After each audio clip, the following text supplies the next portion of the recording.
Welcome to Methodical Insights with the Privacy Guru. Today we're going to talk about privacy assessments. Why should you consider a privacy assessment? To establish the needs of your business to build a privacy program. This is whether you have an existing business or if you're just starting up a business. It assists in determining the data and records collected. It assists in developing policies and procedures for your business. It establishes the needs for protection of data and records that are collected, used, and stored. There are a couple of different types of privacy assessments. The first one is a privacy threshold assessment, which is generally the draft to a privacy impact assessment. A privacy impact assessment, and then there is the data protection impact assessment, which are both very similar. It just determines what country you're living in, whether you call it a privacy impact assessment or PIA, or a data protection impact assessment, which is a DPIA. Privacy assessments help to ensure an organization is in compliance with federal, state, and local laws, as well as the internal policies and procedures of that organization. They can be conducted internally by a privacy specialist or a data privacy officer, or with a third-party assessor. So let's talk about a privacy impact assessment. A privacy impact assessment, or PIA, is the analysis of risks with the use, access, disclosure, and maintenance with processing personal information in work processes of products and projects and services. It should not only identify risks, but it should also provide mitigations to avoid or reduce the risk identified. A PIA should be completed early in any project or start of a business. When there is a new project or product implemented into the business, or at least on an annual basis. Do not forget to include data used in artificial intelligence or AI products and services.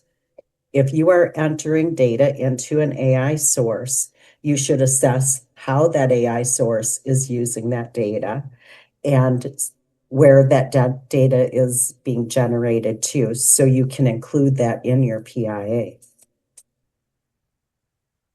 Some of the things that prompt a PTA or PIA, and again, that PTA is a privacy threshold assessment. It's a draft to the PIA.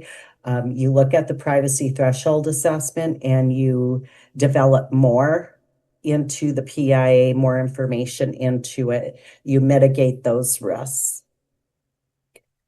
So the reasons that may prompt a PTA and PIA is the collection of new information on individuals, implementation of electronic record systems from paper record systems, making de-identified individuals' information now identifiable to use, implementation of new systems, technologies, or applications, matching personally identifiable information across multiple systems, integration of personally identifiable information, exchanges of personally identifiable informations, and projects using third-party vendors. You will also want to assess those third-party vendors and in your contract ensure that they are meeting your necessary privacy and security requirements. So a data protection impact assessment, or DPIA, is very similar, again, to the PIA. It is defined as categorizing risks of individually identifiable information and the collection, storage, or uses of personal information and the risks of processing that information. DPIAs are required when it is likely high risk.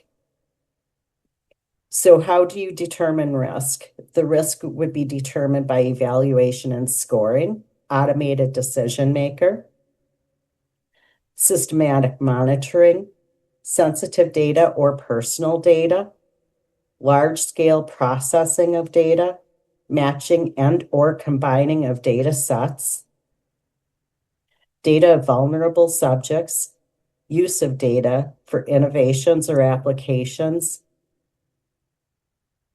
and prevents a data subject from accessing their information, exercising their rights, or using a service or contract. These would all be considered risk of high risk.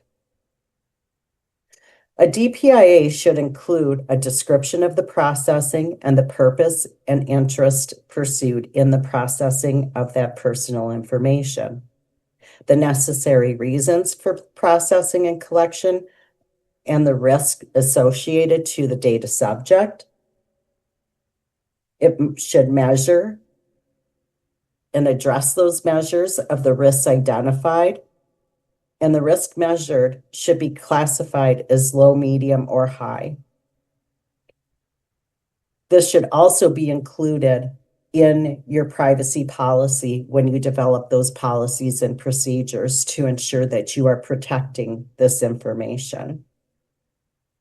You can also do physical and environmental assessments, checking to make sure that there are doors on locks and cabinets, that there are timeout functions on your computers, that the disposal and destruction of data is meeting your security standards. This includes any electronic data or paper data. And the biggest thing is your employees are trained and that they understand their requirements to protect that data and how that they should be using those data. You need to have very strong policies and procedures in place and training programs for your employees. And you want to ensure that your data is backed up. If you have any questions or would like a privacy impact assessment, or would just like to consult on a privacy impact assessment or how to conduct an environmental assessment, please feel free to email methodicalinsights@gmail.com. Thank you.